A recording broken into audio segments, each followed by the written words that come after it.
Scarred Lands is a standalone post-apocalyptic fantasy setting by Onyx Path Publishing that's available for both original Pathfinder and Dungeons & Dragons 5th edition. This is a new incarnation of the former Scarred Lands for 3rd edition of D&D, but it's also the first version that I have read.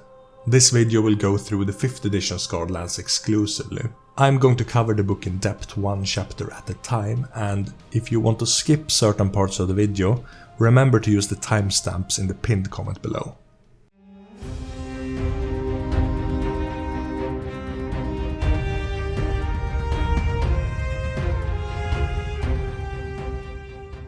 Scarred Lands is an adventure setting for Dungeons & Dragons and requires the 5th edition player's handbook to use. But the Scarred Lands book isn't very good at informing the reader of that fact.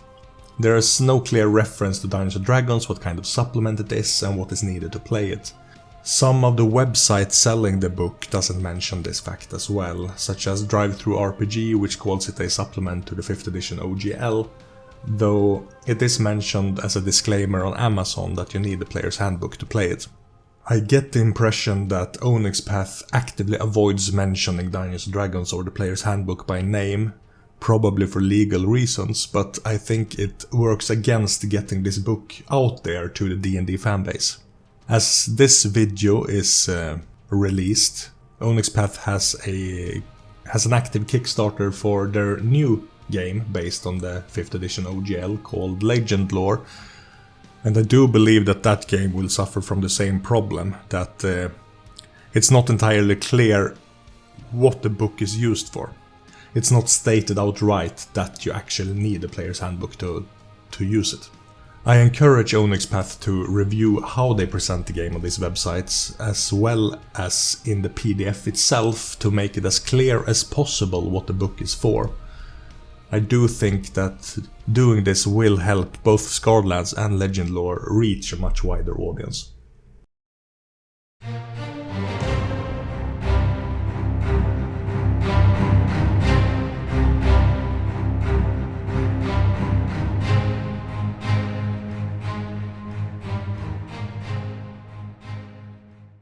Chapter 1 introduces the world of Skarn. It's a post-apocalyptic world that takes place in the aftermath of the Divine War, where the gods fought the Titans for control.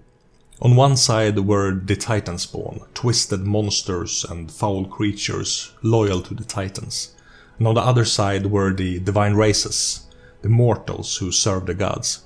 The war ended with the Titans defeated, and their broken bodies have now twisted and warped the world in unnatural ways. The game focuses on the continent of Ghelspad, the most populated continent that bore the brunt of the Titans' attacks. Here, much of the landscape has shifted, and large portions of the land are crawling with Titanspawn and other creatures. There are other continents as well, such as the larger but less populated Termana, home to the Shardun Empire, or the frigid and barren Fenrilik. With only a little more than 150 years since the conclusion of the Divine War, it's still a fresh and bitter memory for many. Many of the mythic themes in Scarred Lands are closely inspired by Greek mythology, and there are some well-written prose that truly captures that mythic feel.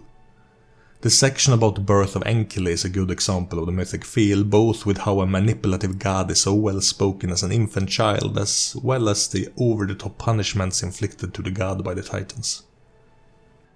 There's one moment in the introduction that leaves a bad taste in my mouth though, and that's the rape of Tanil. Not only do I think it was a careless depiction of rape, but to make rape the instigator for the Divine War, and by extension the entire premise behind the game, is cheap and off-putting. The only thing it does is to help make the Titans unsympathetic, which is also something I think detracts from the story. The game presents individual sympathetic Titans, such as Daniv, but otherwise depicts them as needlessly cruel and with a black and white morality. I think that some elements of humanity and empathy could have made the Divine War an interesting subject for debate and presented more interesting opportunities for players who want to play adherents to the Titans in-game.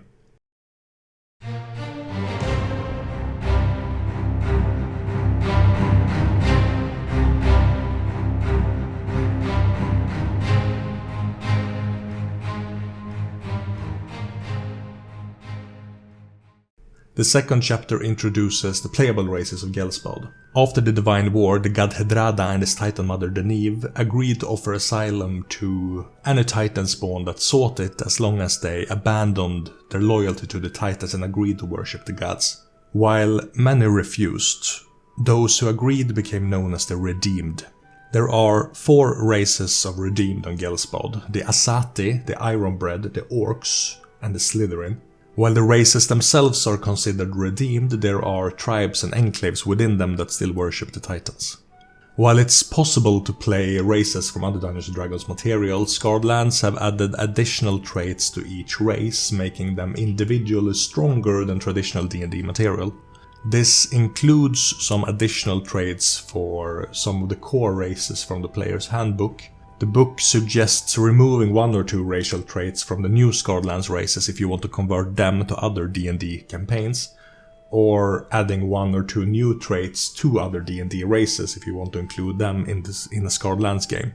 I personally don't think these new traits add anything meaningful to the game itself, since one of the traits is an obligatory weapons proficiency trait added to each race that's kind of undermined by the proficiencies granted by the character's class. I am of the opinion that Scarred Lands would have benefited from sticking to the standard power level, but there are written suggestions for how you can make a conversion if you want to. The Asati are one of the most prominent of the redeemed races, shaped in the image of the Serpent Mother. They look like humanoid snakes with long tails and large fangs. They live and travel in large social units with different ideals and philosophies, a result of their culture having splintered during the Divine War. Many Asati have assimilated into other cultures, and while many still look at them with apprehension, they are gradually improving their relations with other people. Asati make for good adventurers, since travel provides them opportunity to explore their own identity as well as rediscover ruins of their old empires. They favor dexterity and intelligence, making them good rogues or wizards. I won't go through all the racial traits, but some of the traits they have make them strong against poisons, let them swim using their normal movement speed, give them advantage against being charmed, and let them bite as a finesse weapon. Dwarves are one of the divine races, and since they live long lives, there are many of them who still remember the Divine War. There are 2 main ethnicities among the dwarves of Ghelspad, the Sharduni and the Kelder dwarves, also known as the Mountain dwarves. While the Mountain dwarves relate more to the other races, the Sharduni favor war and conquest. The Sharduni originate from the continent of Termana and first arrived in Ghelspad in the centuries before the Divine War.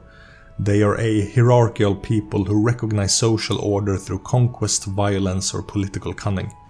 The Kelder dwarves are the most common dwarves in Ghelspad, though most of them live in the Kelder mountain range where they have their ancestral home Buruk Torn.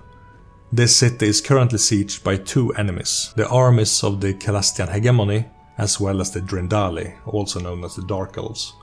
Their traits are similar to those of dwarves in the player's handbook, but Sharduni dwarves have the dense flesh trait, which is identical to the dwarven toughness trait from the player's handbook, and the Kelder dwarves get the steadfast trait, which gives them advantage on saving throws against being charmed or frightened. Elves are the race dearest to Deneve's heart. They live very long lives, and many of them remember the Divine War because of that. While they can live peacefully with other races, they prefer to live in natural landscapes such as mountain caves or forests.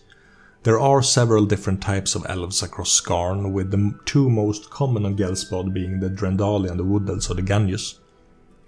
The Ganyus have maintained good relations with most of the divine races, but they are wary of the Redeemed. And while they maintain a cordial relationship with the Drendali, they aren't closely aligned. Some Drendali hate the dwarves with a passion, and they are often met with suspicion by other divine races. The Drendali are also called Dark Elves because they live mostly underground, and they are waging a half-hearted war against the dwarves of Buruk Torn from their elaborate cave networks in the Kelder Mountains. Elves have traits similar to those in the player's handbook, but something new that all elves get is the Tattoo Mystic trait. Magical tattoos are common in Scarred Lands, and all elves gain proficiency in tattooist supplies. The Drendali gain the Drendali magic trait, which gives them the Mage Hand and minor illusion cantrips.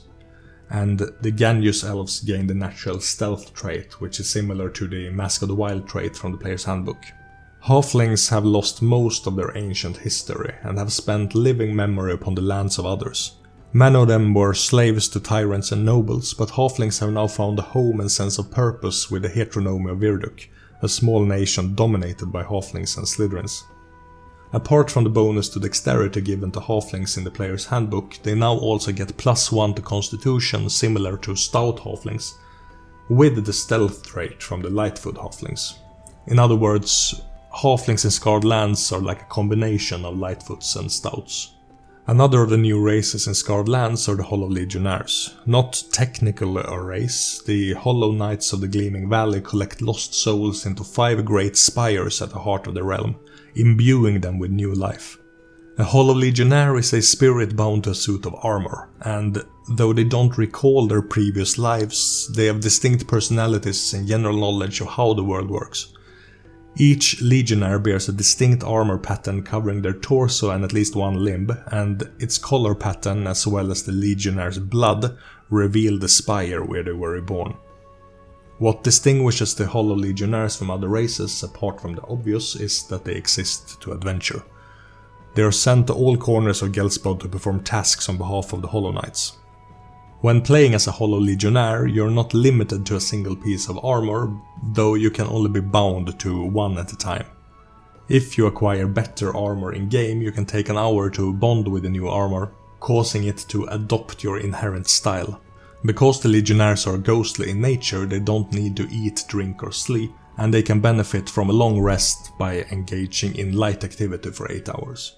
Humans are often described in fantasy settings as the race that adapts and abides, and the same holds true in Scarred Lands. They are ambitious and a force of change, both for good and for ill. There are 4 dominant human cultures in Ghelspad: Albadians, Elsens, Gascari and Ledaeans. The book only lists their standard human traits according to the player's handbook and not their variant traits, putting them at a disadvantage compared to the other races. While every race has been given additional racial traits, humans have not, making them a practically inferior choice. The Ironbred come from a vicious and bloodthirsty people called Sutak, but are now one of the redeemed races. They stand taller than most humans with a horse-like head and a harsh braying voice.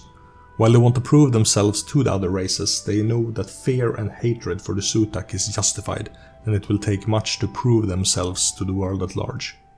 The Ironbred make good fighters, since many of their traits favor physical abilities and increased resilience. The Manticora are a lion folk that look like a cross between great cats and humans. After the Divine War, the Manticora have begun to civilize themselves more by engaging with other races and familiarizing themselves with more urban settings. They can be seen as a race in transition, stepping into something new and unknown as a people. While they were technically under Titan's patronage, they were also servitors to the god Vangal and doesn't face the same stigmas as the other redeemed. While they still have somewhat tarnished reputations, they've established treaties and agreements, especially with the Ganyus elves.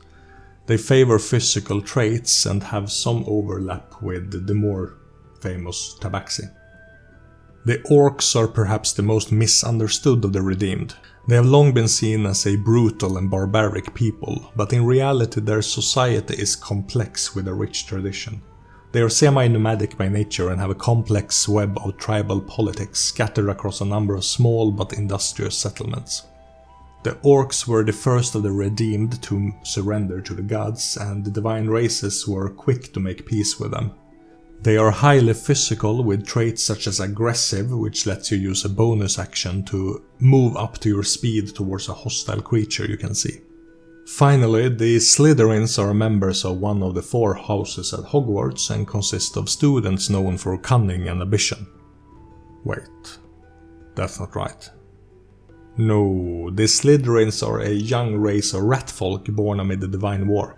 They were made as an intelligent and deadly army for the Titans, but as the Titans lost, they decided to elevate themselves above the barbarists by establishing enclaves in cities.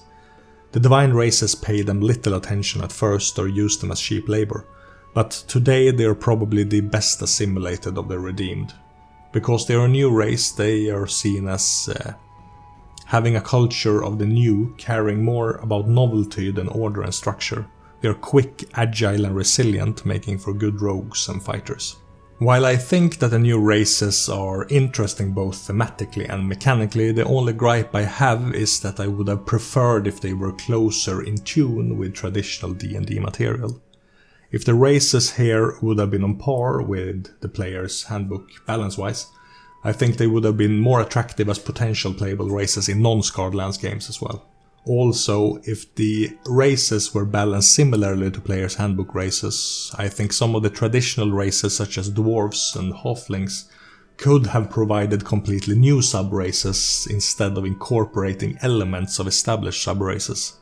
If the game had been written like that instead, then players of Scarred Lands could have been able to play Hill Dwarf or Mountain Dwarf or Sharduni Dwarf or Kelder Dwarf, all with their own distinct traits instead of having to resort to Shardunis and Kelders as a variant of the already existing hill and mountain subraces. Finally, as I mentioned before, I don't think the racial combat trait is a necessary addition to the game since the proficiencies it provides is undermined by the weapon proficiencies provided by the different character classes. I would probably house rule away this trait for that purpose, but since it's there, it's also a strange choice to not give it to humans exclusively. I think my new favorite race is the Asati, but I also like the mystical theme surrounding the Hollow Legionnaires. It's also a breath of fresh air to see orcs depicted in a way that contradicts the traditional primitive brutality and gives them a more complex and compelling culture. Despite my criticisms of the mechanics, I do like many of the new themes as well as the changes to some of the traditional ones, such as the mystical tattoos for the elves.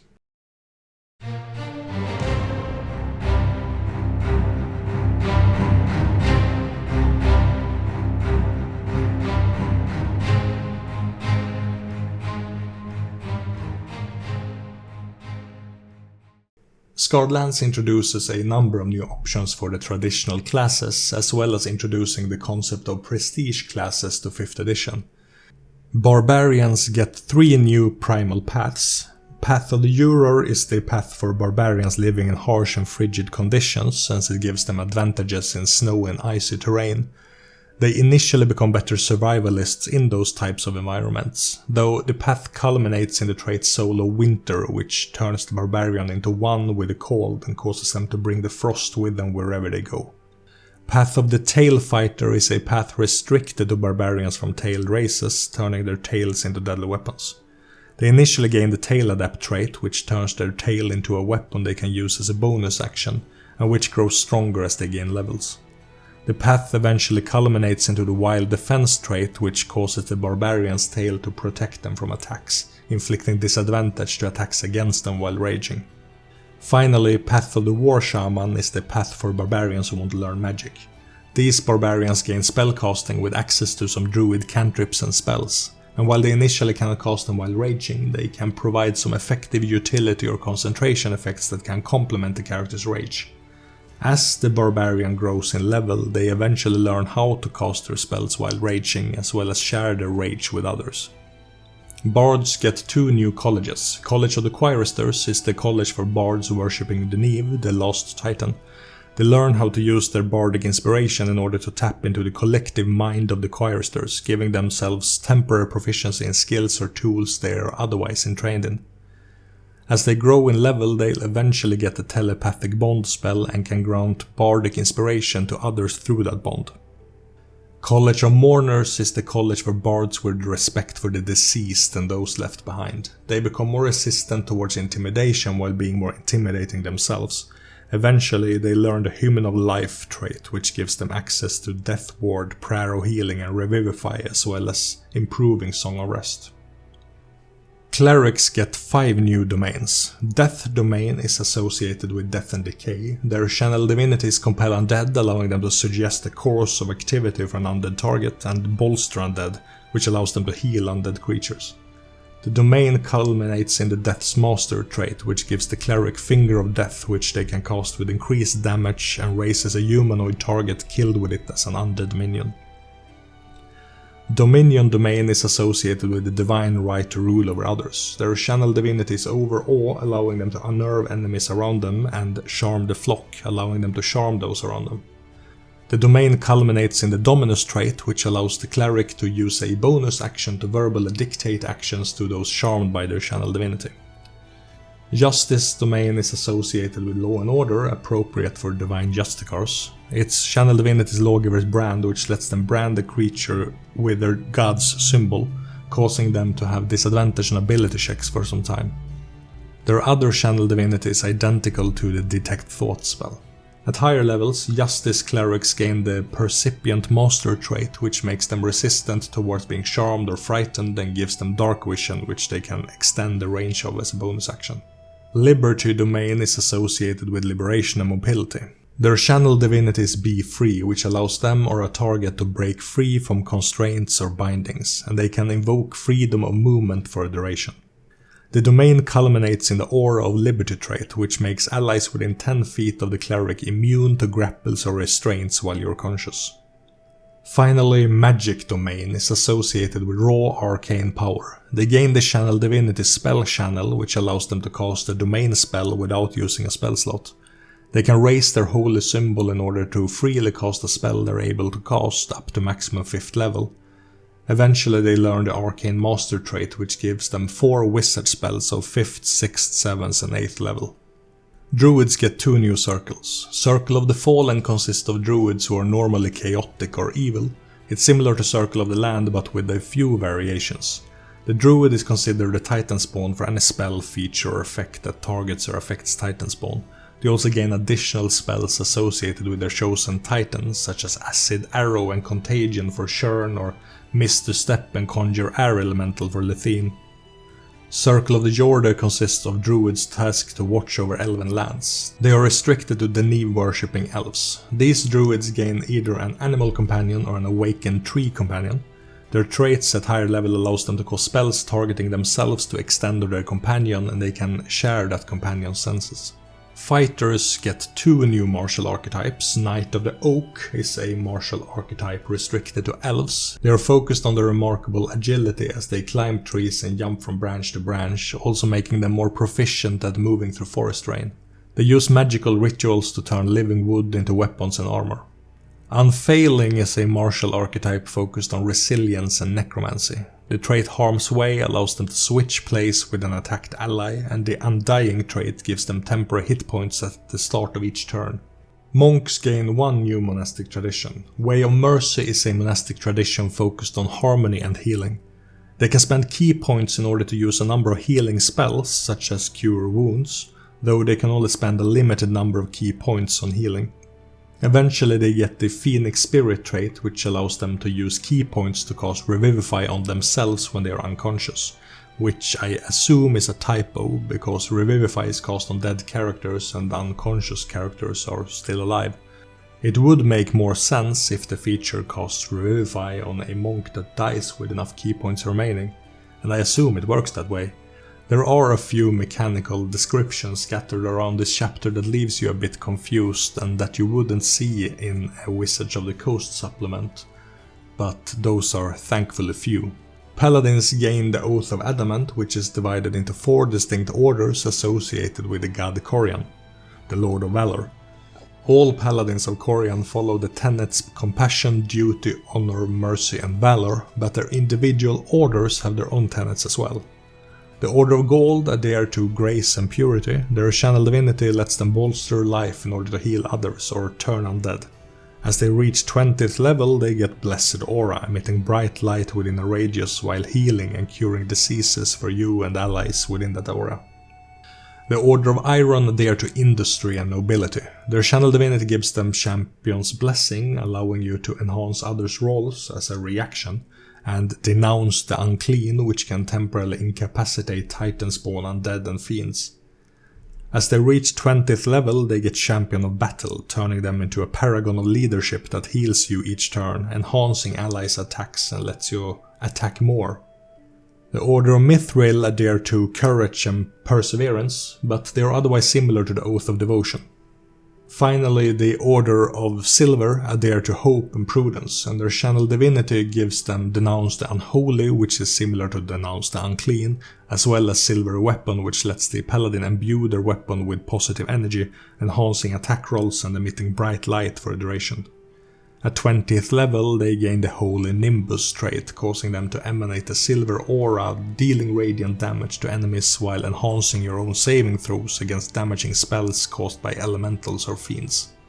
There are no new subclasses for Rangers, which I think is unfortunate, but they are now able to take Titanspawn as favored enemy. Rogues get 2 new roguish archetypes, but I'm using the word 2 a bit lightly here.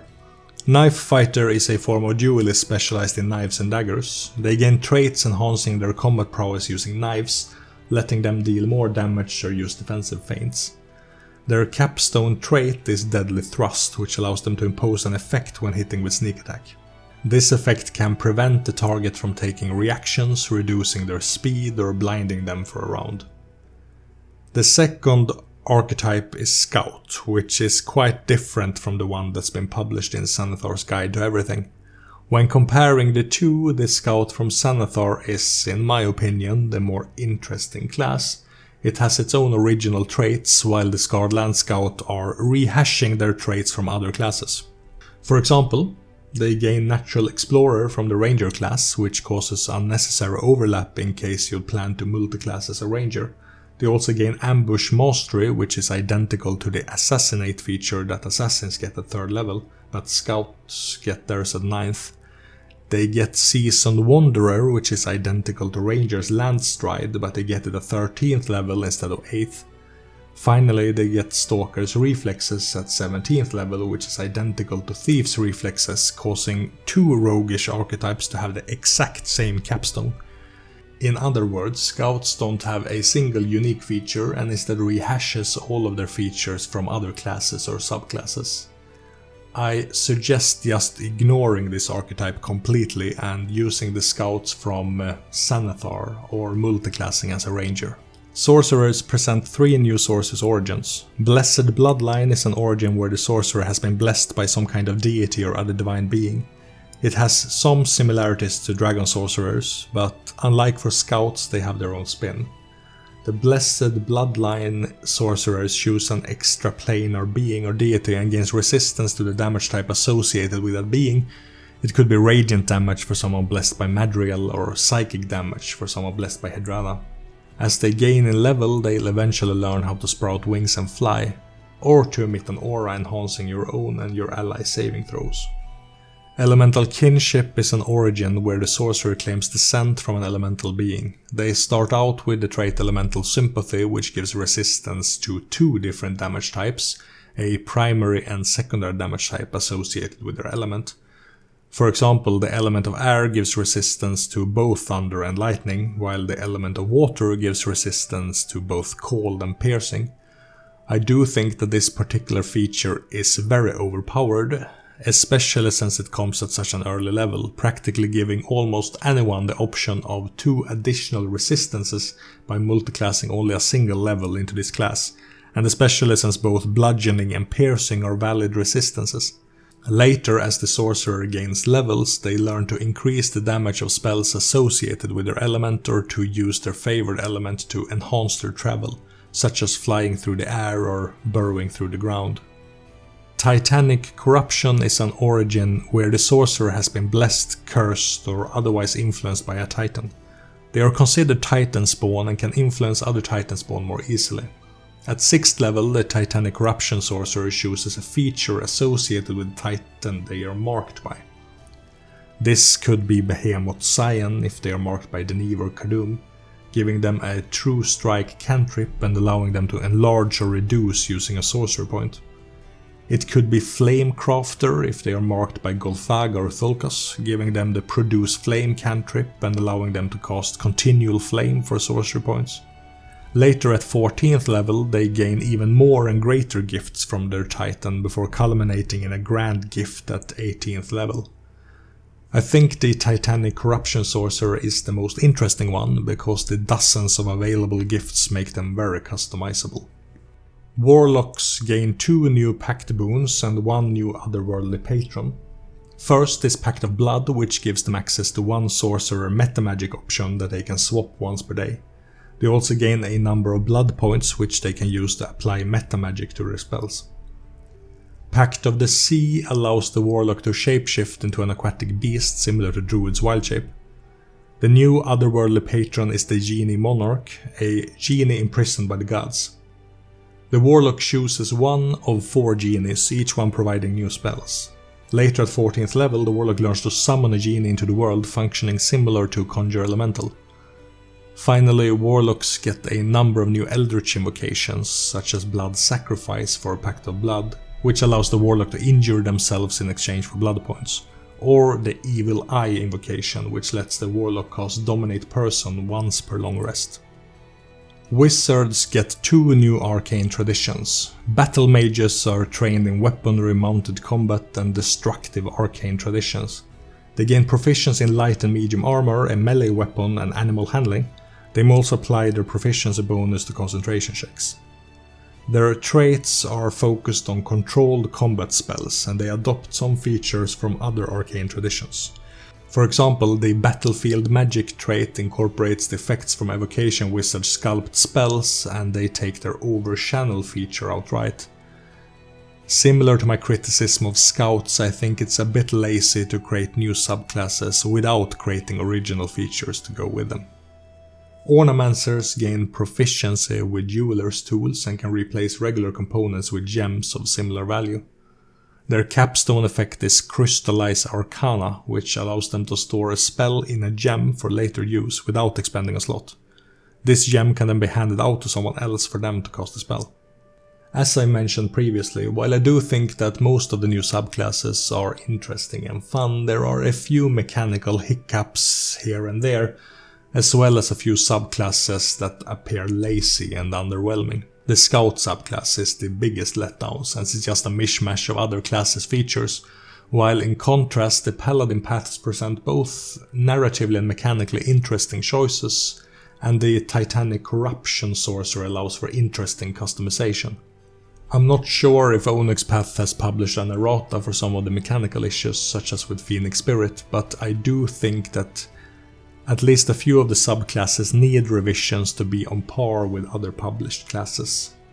I think my favorite subclass overall is Way of Mercy, because I like the idea of using key points to heal, and I also play a monk currently in a D&D campaign. But a fix is needed for Phoenix Spirit. I was also impressed by the Bard's College of Mourners because of the fantasy surrounding them, and those fit right into the Scarred Lands setting. Scarred Lands bring something new to the table though with prestige classes, or returning them from the old is perhaps a better way to phrase it. These are new classes that the character can multiclass into, though they have much stricter requirements than normal multiclassing.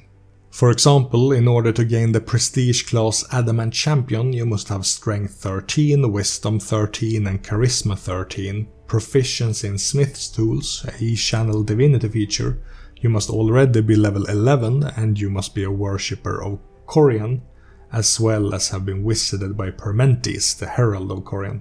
An Adamant Champion forges a magic longsword from a special metal such as Mithril.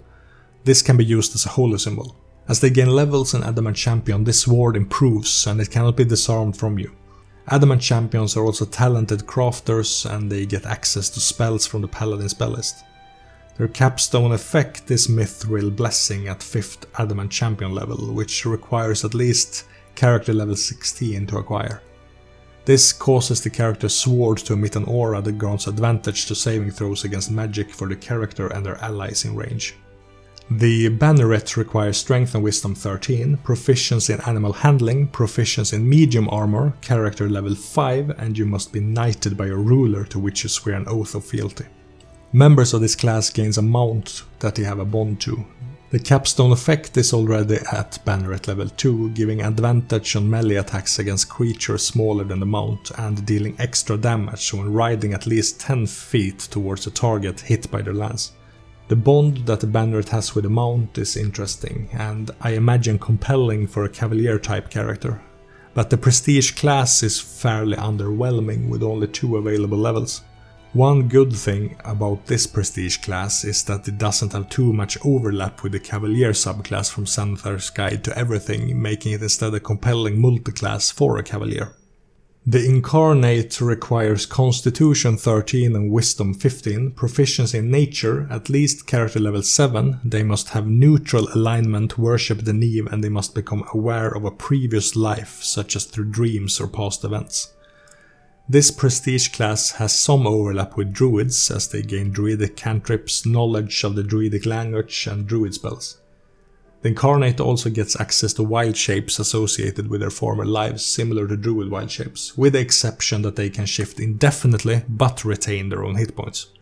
In other words, you cannot shift back and forth in order to get infinite hit points. I personally think that this Prestige class is more interesting if you're not already a Druid because of the overlap they have with Druids.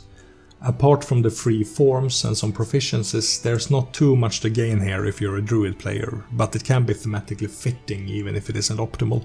The Runecaster requires either Intelligence, Wisdom or Charisma 15 as well as Constitution 13. They must be proficient in either Arcana or Religion, be proficient in Artisan's tools, already be a spellcaster, be at least character level 7 and find a Runecaster mentor. Rune magic allows the character to inscribe spells as runes into objects or surfaces. The spell remains within the rune until it's triggered or dispelled. I think this Prestige class is very thematically interesting, and I like that it's available for several different spellcasting abilities. The spell bow requires Dexterity and Wisdom 13, proficiency with the longbow, at least character level 5, and they must find a spellbow teacher. This Prestige class gives access to some ranger spells and allows them to conjure magical arrows as well as empower their bow by imbuing spells into it. The Tattoo Adept requires Dexterity 13 and either Intelligence or Charisma 13, proficiency in Arcana in Tattooist supplies. They must have access to either Bard, Sorcerer, Warlock or Wizard spellcasting, be at least character level 5, and have already demonstrated that they are a skilled caster and tattoo artist. This Prestige class is similar to Runecasters, but they can imbue spells in tattoos instead of runes. While I like the idea of Prestige classes, I think their requirements are a bit on the steeper side. Some of them could probably have been made into regular classes or subclasses instead, but I don't really mind the idea of building towards them in game. I wonder how much play they actually see though because of those restrictions.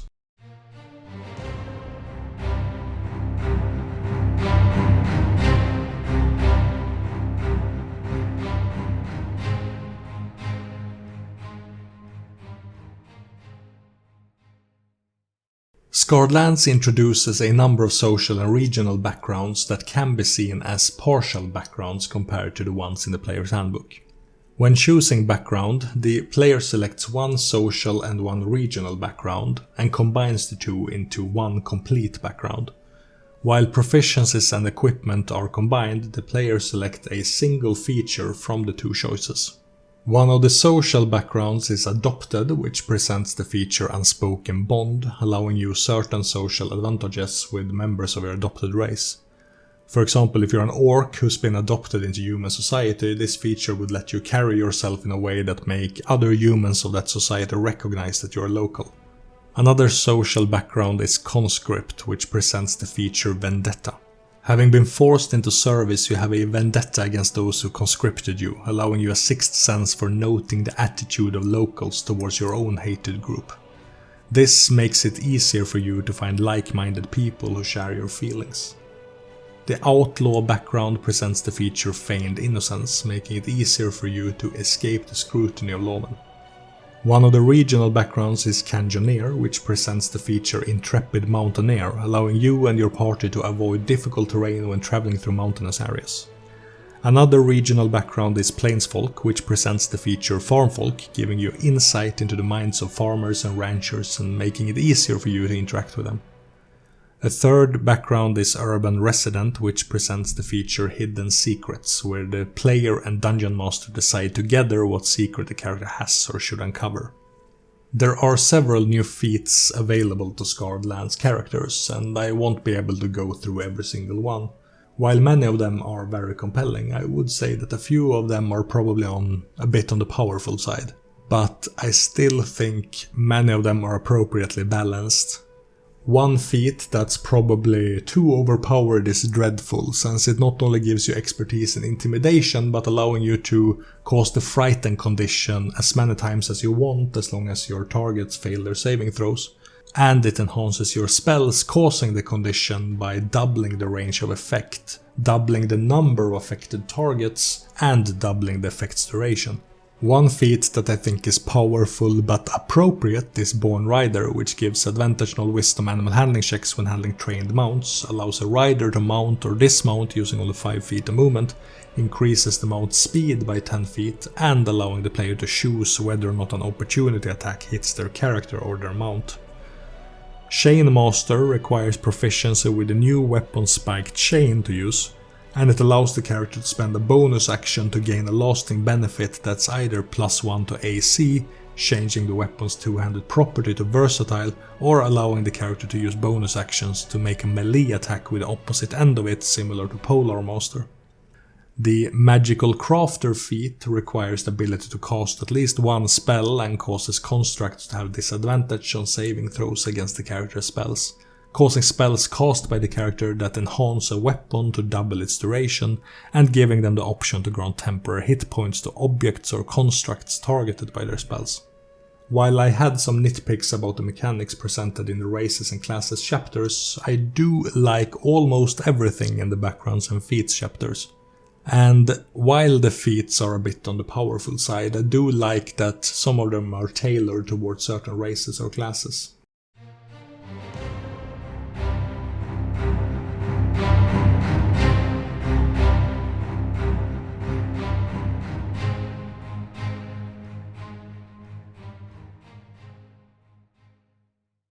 The Equipment chapter introduces a number of new weapons, armor and items to the game.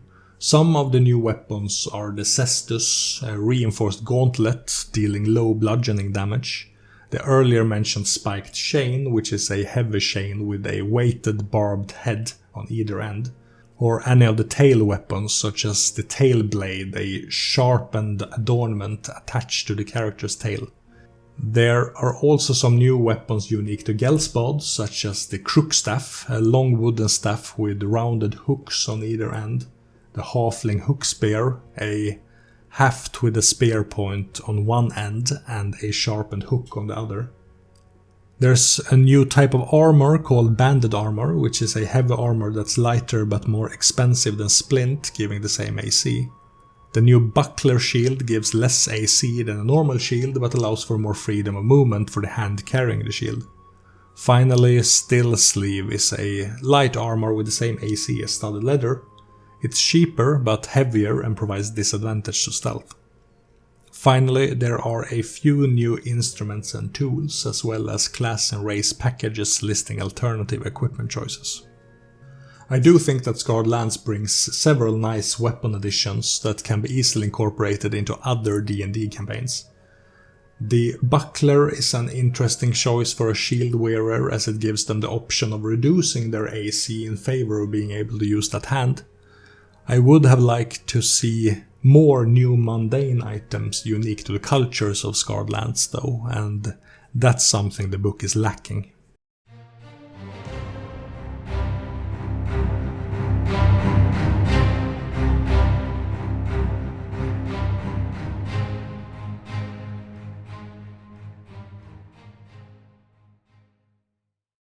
Scarred Lands introduces something called Messos Bane, which may affect spellcasters in-game. This was caused by the defeat of Messos, the sire of sorcery, during the Divine War, which sparked a shuddering of sorts of the arcane. Players of spellcasters work together with the GM to decide a bane for themselves. It could be a thematic issue, such as sparks flying from the caster's hands or flowers wilting as they weave their magic. It could also be an optional major bane, which has both a mechanical drawback and a benefit. One example is the Bane of Heat, which causes the spellcaster to generate heat when casting spells. For 2 rounds per level of spell cast, the caster has advantage on saving throws against called spells or effects, as well as resistance to cold damage. However, due to their discomfort, they also have disadvantage to strength and dexterity checks during that time. This is one example of a major bane the caster could have. The book has 3 of them in total, the others being the Bane of Luminescence and the Bane of Lightning. A number of new cantrips and spells have been added to the game, 54 of them in fact, not counting the true rituals we'll talk about in a little while. The 3rd level Abjuration spell, Adamantine Undead, is a good choice for Necromancer to boost their minions, causing undead minions within range of the spell when cast to gain resistance to non-magical bludgeoning, piercing and slashing for up to 24 hours.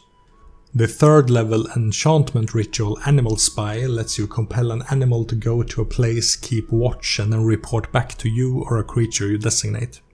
The 2nd level transmutation spell, Corrode Metal, lets you corrode a non-magical metal object to dust with a touch. The divination cantrip Enumerate lets you instantly know the number of each object you can see when casting the cantrip, such as immediately knowing how many coins are on a table. The conjuration cantrip Instant Wardrobe lets you choose any one material you can see within 30 feet, instantly donning it or doffing it if you're already wearing it, though this doesn't work on armor. The 4th level evocation spell Mage Daggers creates 4 floating daggers of force as a concentration effect. You can control and attack with these daggers as a bonus action each turn. The 1st level conjuration spell Multiply Missile lets you split your projectiles into multiple copies, giving you advantage and dealing more damage to the ranged attack. The 8th level conjuration spell Repeated Teleport works like teleport but allows you to travel freely between the origin point and the destination for the spell's duration. Something new that Scarred Lands bring to the table are true rituals. These are powerful deep magic rites that draw upon fundamental forces of nature. These are different from ordinary spells. Multiple spellcasters are needed to perform the ritual and they require preparation, time and skill. A single true ritual usually takes up an entire book and the character have to spend 1,000 gold per ritual level to copy it. But as expensive and demanding as they are also powerful. In order to cast a true ritual, you need a primary caster, someone who knows the ritual itself. This primary caster must have the assistance of several secondary casters, and a ritual requires a number of secondary casters equal to its level. True rituals may also allow proxies. These are participants who aren't spellcasters but that may replace some of the secondary casters. There are 3 types of rituals: Arcane, Divine and Druidic. These are further distinguished from ordinary magic rituals by taking a long time to cast, usually an hour per ritual level. True rituals can also sometimes be performed in different places of power where the local energies can be harnessed in order to reduce the cost of the ritual. There are 10 true rituals in Scarred Lands. One of them is the 3rd level evocation true ritual Blazing Betrayal, which takes 3 hours to cast. The ritual allows you to choose a creature within the same plane of existence with whom you've spent at least an hour in person and from whom you possess a personal material component. The target starts to feel uncomfortably hot, then feverish, gaining 1 level of exhaustion. When the ritual is complete, the target must make a charisma saving throw or take a whole bunch of fire damage. If they catch on fire, they must also make a wisdom save. If that fails, they become frightened. They continue to take fire damage every turn, and if they die because of this ritual, their body is reduced to ash. The 5th level transmutation true ritual Raise the Temple takes 5 hours to cast and does just that. It raises a fortified temple with 3,000 square feet of floor space. By casting the ritual at higher level, the temple can be made larger.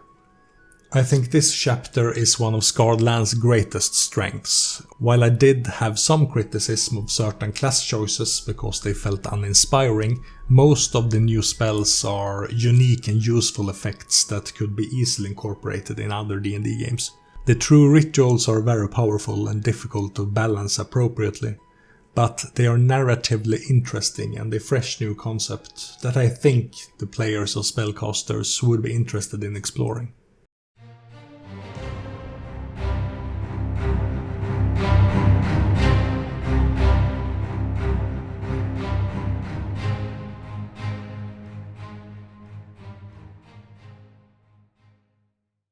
Chapter 7 introduces new magic items to the game, and among them are magic tattoos. These are common throughout Ghelspad, but most prevalent among elves, orcs, and the people of Albadia.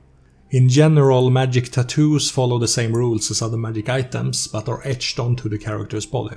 Inking and enchanting a magic tattoo usually takes 1 day of downtime per 100 gold of the tattoo's price, and the process must involve a tattooist, a spellcaster, and a target. Sometimes the tattooist and the spellcaster are one and the same.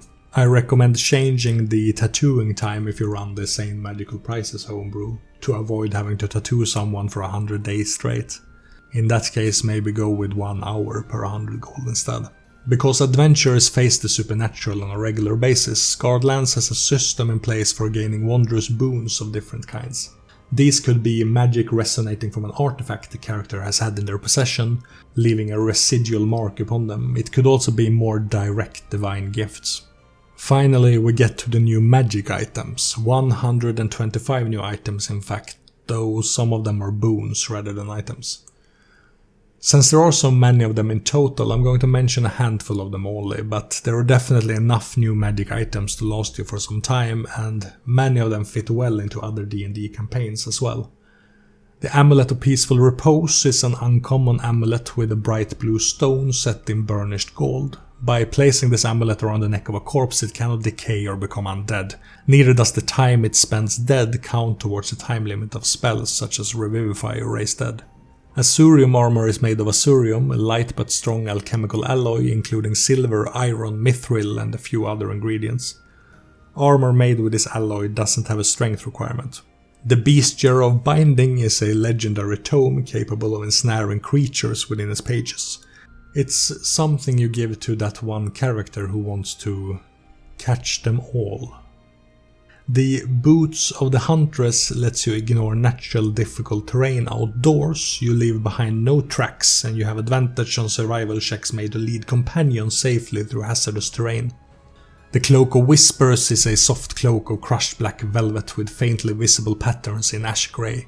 While wearing the cloak, you gain advantage on perception checks that rely on hearing, and you can cast a hearing version of the clairvoyance spell once per short or long rest. The Ghost Hand Pattern is a magic tattoo that lets you once per short or long rest use a bonus action before casting a touch spell in order to apply it up to 90 feet away.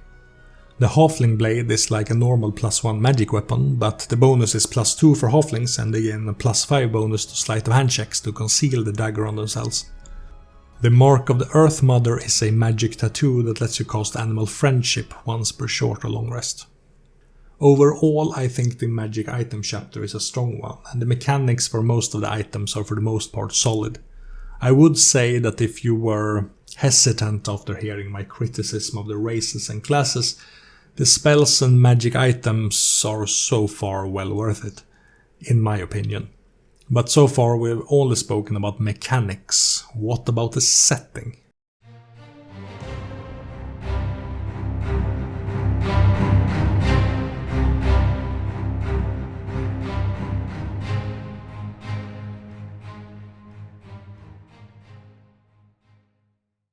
Chapter 8 describes the continent of Ghelspad in more detail.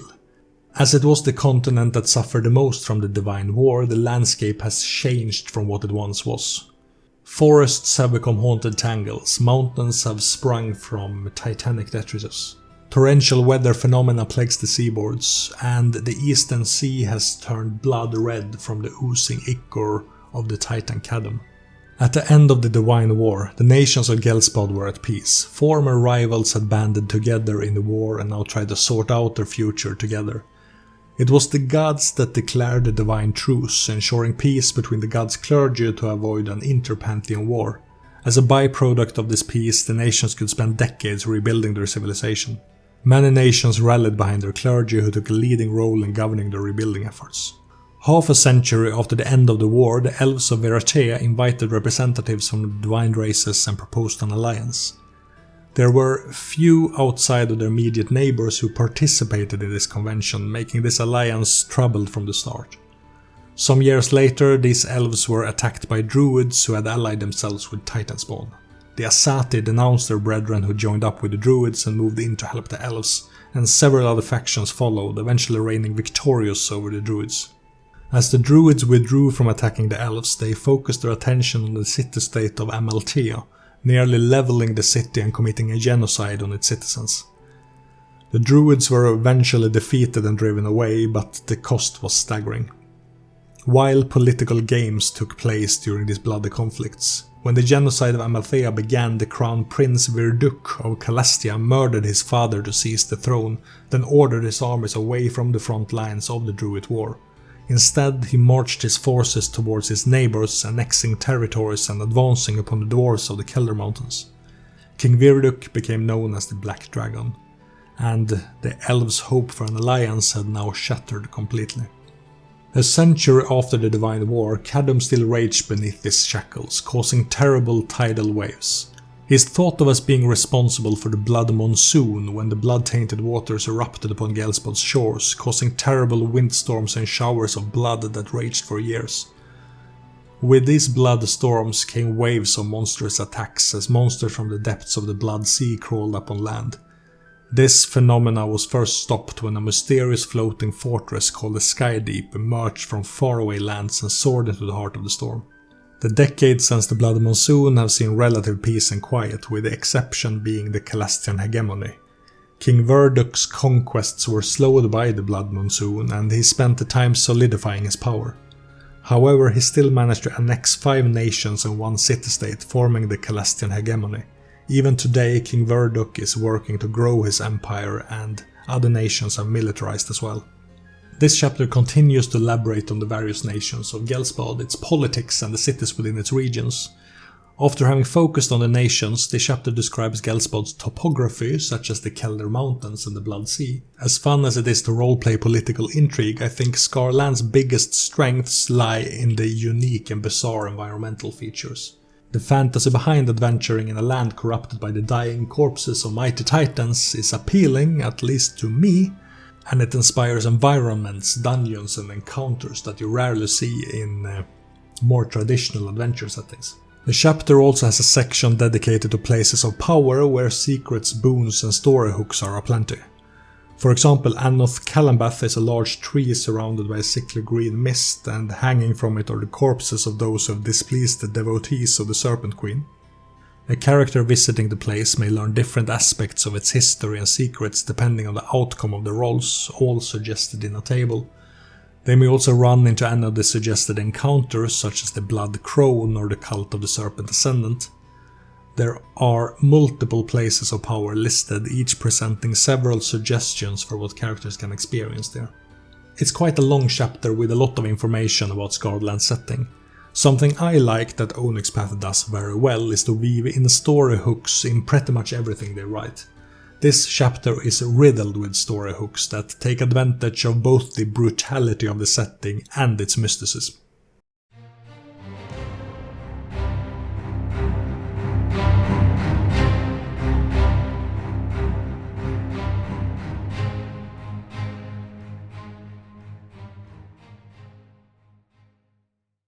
Ever since the Divine War, new occult organizations have appeared on Ghelspad, from secret societies to bloodthirsty cults. Chapter 9 expands upon the setting with information about the different secrets and organizations of Ghelspad, providing more story hooks that can be tied into Skarland's games. As I've done previously in the video, I'll give you a brief mention of a few of them instead of going through all of them, because that would take too long. The Phylacteric Vault is a prestigious gathering of alchemists, wizards and sages. The organization is open to all who are interested in pursuing the arcane arts, as long as they can pay the annual 200 gold membership fee. Many wizards affiliated with the Vault are members only temporarily, until they think they've gained what they aim to gain from the organization. Many members are aspiring students of magic who join to learn and then leave the group once they are ready to set out in the world themselves. The Killarman League is a criminal organization consisting of former nobles from the Celestian hegemony who wanted to secure their power and influence after King Virduk disrupted the positions of his land's nobility. Many of these noble families turned to crime, one of them being the Killarm family, who became exceptionally talented criminals. The Killarman League consists of the Killarm family themselves at the top, ruling over other former aristocrats. Beneath them are the cronies, minions and vassals that carry out most of their actual criminal operations. The Cult of the Ancients is a group derived from an organization that amassed connections, artifacts and wealth in the wake of the Divine War, aiming to unify Ghelspad under their control. One of the items in their possession was a tome called The Power of Death, which details hundreds of ways to commit murder. The Cult of the Ancients are worshippers of Belsameth who are dedicated to murder and assassination. They view assassination as a form of divine worship to Belsameth the Slayer. The House Asuras is the richest and most powerful family in all of Ghelspad, tracing their history back to Asuras, a village destroyed centuries ago. House Asuras is a commercial group recognized all over the continent, and they value money above all else. The Legion of Ash is a mercenary group formed after the collapse of the Ledaean Empire. They are one of the most highly respected military forces on the continent, and only those who can afford their hefty fee can purchase their services. The Courtesans of Idra is a group few people know exists, but they are hunted within the Celestian hegemony. They are known as a group of beautiful women who seek power before all else, but they are secretive enough that almost everything spoken about them are pure speculation. I do like that Scarred Lands has put a lot of effort into defining organizations and factions, and there are plenty of them in this book. It's easy to use these as groups the players can affiliate themselves with, either as antagonists or helpful connections.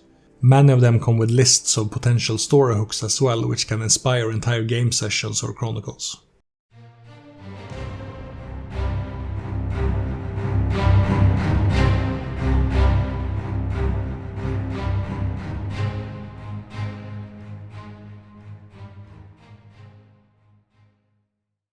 The final part of the book is an appendix about Titanspawn, creatures deliberately created by the Titans to be their servants. Here follows a large list of Titanspawn, mainly revisions from the 3rd edition Scarred Lands Creature Collection book. There are 77 pages of creatures that can be used both for your Scarred Lands adventures and be incorporated into other D&D games. Most of them fit well into Scarred Lands' darker themes, such as the Dark Womb, a bloated hag with the body of a slug or termite queen that creates large broods of children to defend her lair or seek out treasure. The Flailing Dreadnoughts are huge egg-looking creatures covered in segmented metal plates and with large extending maws. The Flesh Corruptor is a humanoid mass of decay walking around with oozing sores and seeping wounds. The Spider-Eye Goblin is a goblin-like creature with 4 long slender arms and 8 eyes above a fanged maw. I think the monsters are one of my favorite aspects of Scarred Lands setting. Many of them are creepy in a Cronenberg kind of way, and even if you're not interested in Scarred Lands as a setting, there are plenty of monsters here that could be easily incorporated into D&D games with darker themes, if you want to add something to freak out your players a little. It's not a game without some skullworms incubating in a player character's brain, after all. Scarred Lands was written early after the release of 5th edition, and it was, I believe, Onyx Path's first time writing 5th edition material. Overall, I think the game is a collection of hits and misses. It falls flat in many of its mechanics surrounding the races and classes, though it does much better when it comes to spells and items. There are aspects of the Scarred Lands mechanics that feel like underwhelming D&D homebrew, the Scout subclass being probably the biggest disappointment in the book, but there are also some golden nuggets scattered around, like many of the new feats as well as the magic tattoos. I do think the game would benefit in the long run from addressing some of its mechanics, at least if they want to attract more players from the general D&D audience. The Hollow Legionnaires were given variant traits in the Jugman's Guide to Ghelspad, for example, but I would love to see them touch up on some of the issues with the subclasses and revise all races to be compatible with other D&D materials. I don't know the design philosophy behind changing the racial traits, especially since they were inconsistent about it as they left humans alone, but I do believe that it was a bad choice that detracts from the book's quality. The game's strong point is its setting, and Onyx Path has always been good at weaving story hooks into everything. Onyx Path has a history of writing deep and elaborate lore, and my own probably biased and unpopular opinion is that Onyx Path as a company are much better world builders than Wizard of the Coast are. This book is riddled with stories, and there's enough inspiration here to give you endless Scarred Lands chronicles or chronicles in other D&D settings. With the exception of some of the Titan and God portrayals, I think the setting is interesting enough to warrant a purchase, even if you won't touch the actual mechanics. The mechanical hiccups are unfortunately a deal breaker for many, so I do think they're worth addressing. This became a much longer video than I had anticipated, and I hope YouTube hasn't messed up the audio sync now like they've done with many of my other longer videos. If you like this video and want to see more, don't forget to like, share, comment and subscribe. Also, if you want to support me in other ways, you can buy my products at the Storyteller's Vault, and you can support me on Patreon. See the description below for more details about that. Until next time, see you all in Skarn.